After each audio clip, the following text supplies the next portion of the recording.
Hello, everyone. My name is Scott Sorrell, and I'm here with Mike Brock from K-State and Paul Fricke from Wisconsin.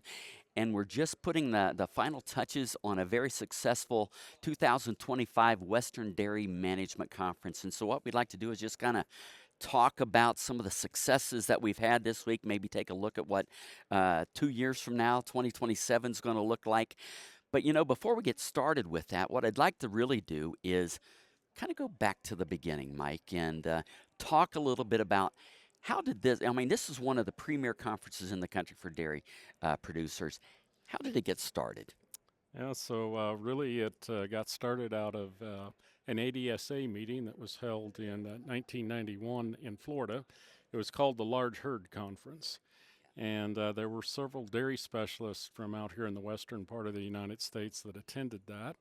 And their thought as they attended the conference and went back to their respective states was, well, if it's going to be a large herd conference, it really needs to be in the western United States because at the time that's really where most of the large herds were. And so they came back, and John Smith and Dennis Armstrong were the original co-chairs, and they put it together with the dairy specialists from the western part of the United States. And the first one was actually held in 1993, and that was held in Vegas. And at the Alexis Park Hotel there, kind of off the strip, and try to keep the crowd there, so they don't head down to some of the other things. So And that was a little hotel, wasn't it? Kind of. yes, I think I went to one there. yeah. A lot of times they had to put up a tent just to have enough meeting space. Is that right? So, yeah, several years. One year it blew down. So, How many years did you do it there? I think it was there 5 year or 5 times. Well, Okay. Yeah. every other year, Yeah. they decided that every other year was about the right um, frequency. Yeah. We create a lot of new information every year, but to do a conference like this every year, it'd be really hard to fill a program with new stuff. And Yeah. that's really been one of the hallmarks of the program is to try to, okay, in the last 2 years, what's really been significant, what really needs to come to the table now. So, yeah. Yeah. Paul, when was your first Western Dairy My Management Conference? first that I spoke at? Yeah. Well, was Yeah. that your first? Yeah, that would have been my first. So I took my I want you to tell that I'll story tell as that well. story. I took my position at the University of Wisconsin in 1998. And Okay. I have an extension research appointment in dairy cattle reproduction. And I remember getting the call. Yeah, it was 2003. That was the first Western Dairy Management Conference meeting I spoke at. And that that appearance, when you're young, you're just trying to get people to listen to you and trying to get something that launches your career. And I remember after that meeting, I just got a flood of invitations to go speak. So it really changed the trajectory of my extension career. I mean, there's so many people at this conference that work with industry, and they're coming from all over the country. And so when they see you here, and if you do a good job, I mean, it's really going to be something that is special for your career. And so I had seen John Smith the last conference that he attended, and he was quite sick at that particular conference. That was the last one he was able to go to. And I remember seeing John walk down the hall, and I just walked up to him and I told him that story. I said, John, I can't thank you enough for what that did for my career. And I think he really appreciated that. Yeah, that's a great story. Mike, is that intentional where you give young and up-and-comers a stage here at this conference? We do, Yeah. and that's been a hallmark of the conference to try to get some exposure for some of our young upcoming faculty, and we do that every time we do the conference, and it's an important part of the program, and it really actually brings a lot of times a lot of new information to the table. Because a lot of those folks are just coming out of a graduate program where they've been heavily involved in research, and a lot of times that's some groundbreaking stuff actually, and maybe in the early stages, maybe not quite all the answers that we maybe like, but enough to get people's appetite whet, I guess, for those types of topics. So yeah. Mike, over the years, what kind of evolutions have taken place with the conference? Dairy farmers change, dairy farmer size changes, their needs probably change. What kind of evolutions have you guys put in place to kind of accommodate for that? So I mean, I guess I would describe it one way. Paul might have another way to describe it, but I describe it as just as consolidation. It's happened on our dairy farms. It's happened within our industries. When you look at the sponsorship list from, say, 20 years ago compared to what it is today, there's a lot of those companies now that are together that were apart then. Our dairy farm numbers obviously have shrunk tremendously since the first conference in 1993. So I think it changes who you actually see at the conference when you talk about farms. And the management level of the people that you see here today versus maybe what we had in 93 is much different. And we have to adapt the program to accommodate for that. Obviously, technology at these types of meetings has changed very much. We Yeah. didn't do this kind of stuff 20 years ago. We're using acetates in the beginning. Yeah. Well, we had Probably 2x2 slides. slides. We 2x2 had- slides. There were 2x2 slides. That's right, Paul. There were 2x2 slides. So it's a lot different how we communicate that. I mean, and I first became involved at the conference in 1999 on the kind of on the treasure side of it, and back then all of the registrations came in on paper. Yeah. Everything came in on paper. Interesting. So, and everything today is, pretty much online and automated. So it's we haven't had a lot of curves in the road, but it's been a fun journey. Yeah. Been So a fun you journey. you mentioned a lot of consolidation. Has that had an impact on? It said it impacted the type of people that are coming, but has it impacted the numbers? Maybe less farms, but maybe more people on the farm per farm coming. I don't know. I would say, in general, what we've seen is that there's been a general drop in attendance, and I Okay. think and I think a lot of that is just driven by all the consolidation. Yeah. Part of it has been driven also by like a farm when they make a decision to send people. One time they would probably send some of the maybe mid-level managers and maybe even below that, and so you'd have a farm that might they might register 20 people. Hmm. We generally don't see that anymore today, and part of that is because 20 years ago there weren't all the regional dairy management conferences. We've got a lot of really good regional conferences today, so there's some opportunities closer to home, and I think farms take advantage of that. Yeah. It's more efficient. People aren't gone from the farm as long, and those sorts of things. And I truly think the structure on our farms has changed quite a bit. We're pretty lean and mean today. So for a person to be gone 3-4 days from the farm, that's actually a huge hole in Yeah. the overall management of the farm. And you just have a limited number of people you can have gone at one time and Yeah. still take care of everything you need to take care of. So. Yeah.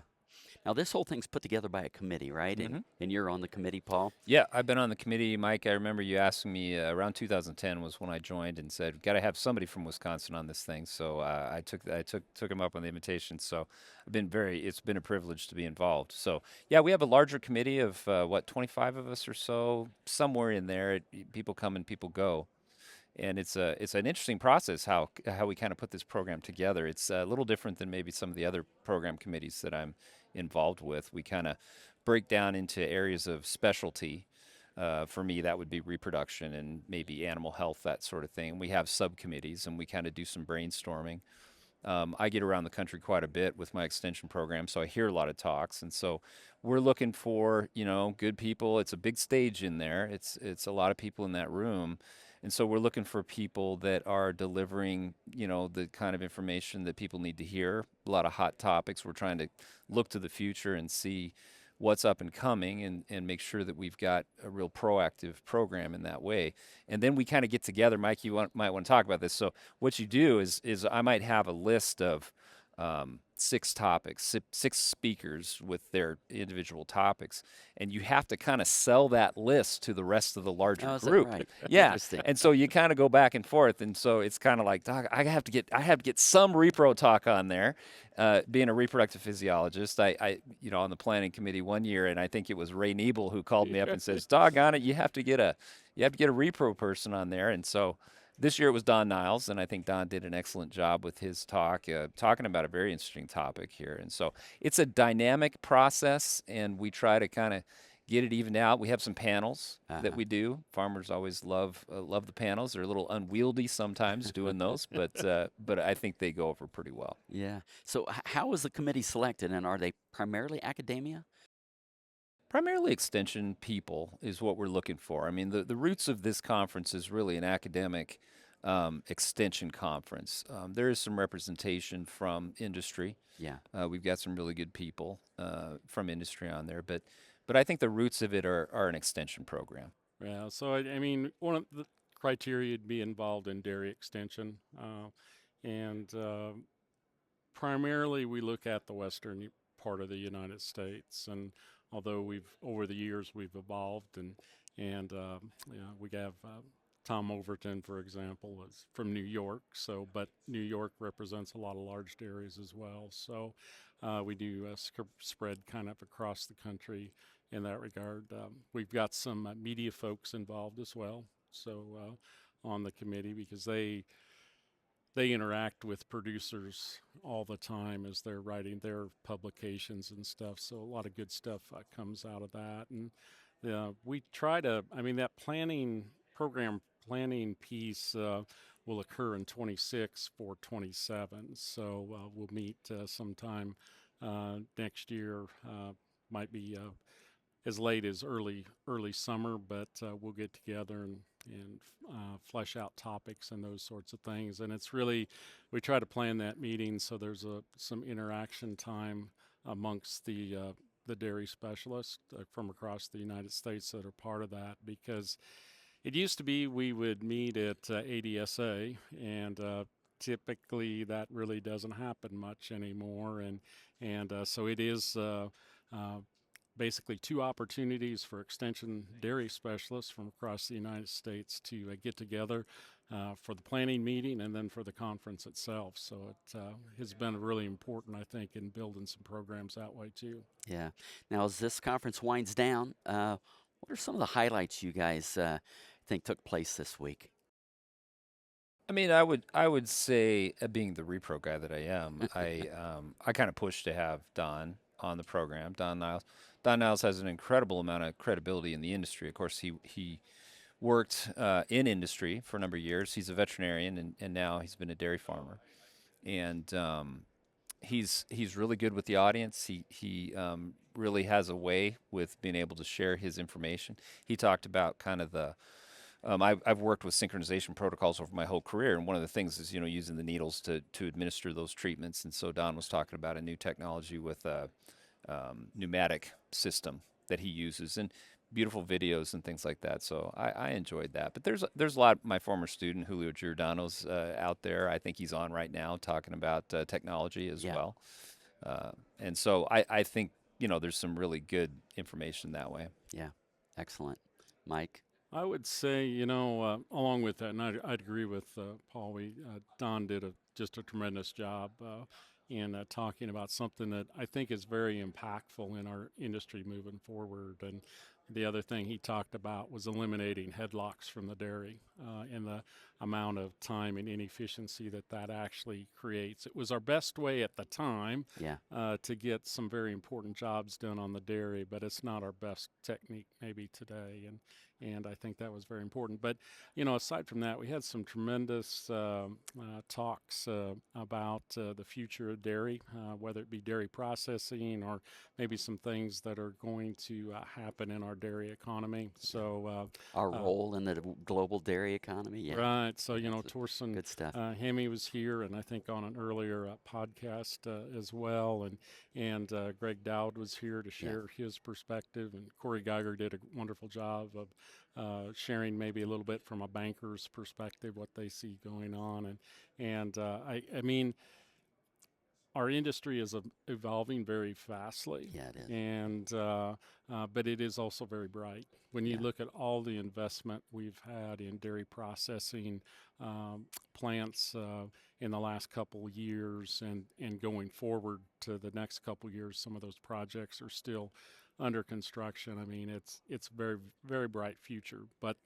I think the bottom line to all of that is fewer farms and larger farms, but and maybe maybe our dairy herd doesn't increase in cow numbers, maybe like we've seen in the past. But it's amazing. You look at what's happened to butterfat production in our herds in the last 5 years. The percentage butterfat that we're shipping off our farms today, even Holstein herds. When I started my career, a Holstein herd at a 4% butterfat or a 4.2% butterfat was unheard of.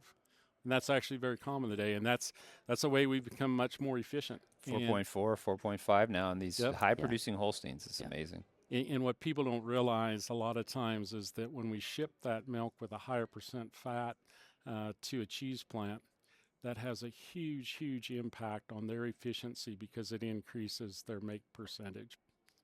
And, just a tenth of a point increase in cheese make percentage is huge in those plants that process semi-load after semi-load every day. So Yeah. Another thing, Scott, I was going to bring up, another new thing we tried this year, Mike, was the Slido.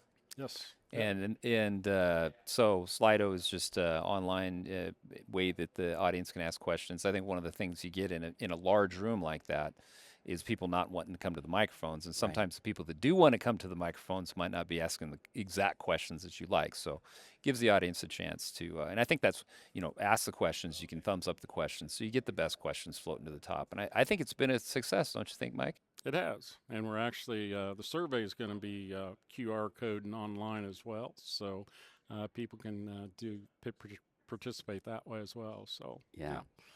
Well, my highlight of the conference is being able to be seated right here for the last 3 days and have some amazing conversations with industry icons and just people like yourselves. I mean, I got to tell you, it's been a lot of fun, and I appreciate the opportunity to allow me to do this. But I think we capture some good content, and I think I hope it really helps educate and grow the audience for this amazing conference. Um, any lowlights, and I'm just wondering about we moved the dates. We thought that was going to help out.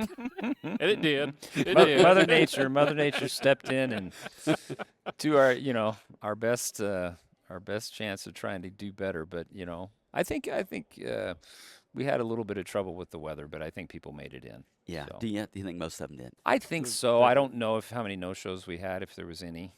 Yeah, so we're looking.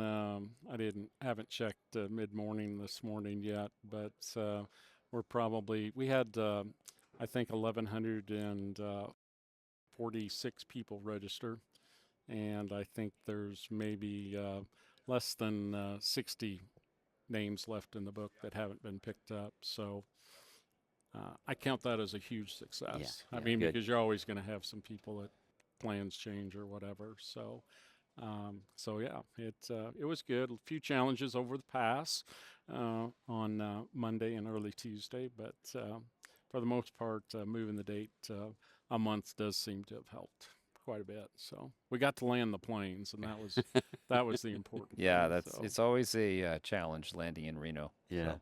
So let's talk about 2027. Date and location picked already? Date and location is picked, so we'll be back here in Reno. We'll be about a week later than we are this year because of Easter. So we will be April 6th through the 8th of 2027. But we'll be right back here at the Pepper Mill, and Good. looking I forward love this to that. location, by the way. Yeah, it's a nice place. It's a very, very wonderful facility. We get to own it basically for a few days, which really helps in trying to get some things done like this and other things. And they do a wonderful job with food service. I mean, it's just tremendous what they put on the table for us and keep us well fed. And they've got space to handle activities at night by the different sponsors and hospitality suites and stuff, and we're all right here in this one place. So. And they don't leave. People don't leave. So they're kind of a captive audience. And I would say, too, Scott, something else I'd mention about this meeting is just the social aspect. Yeah.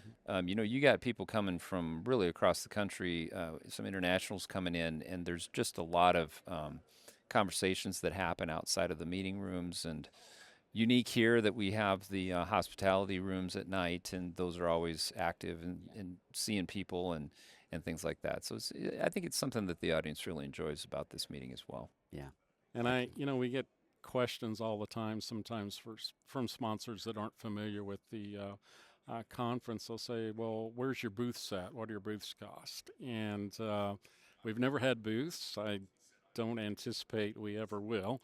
And there's a reason for that.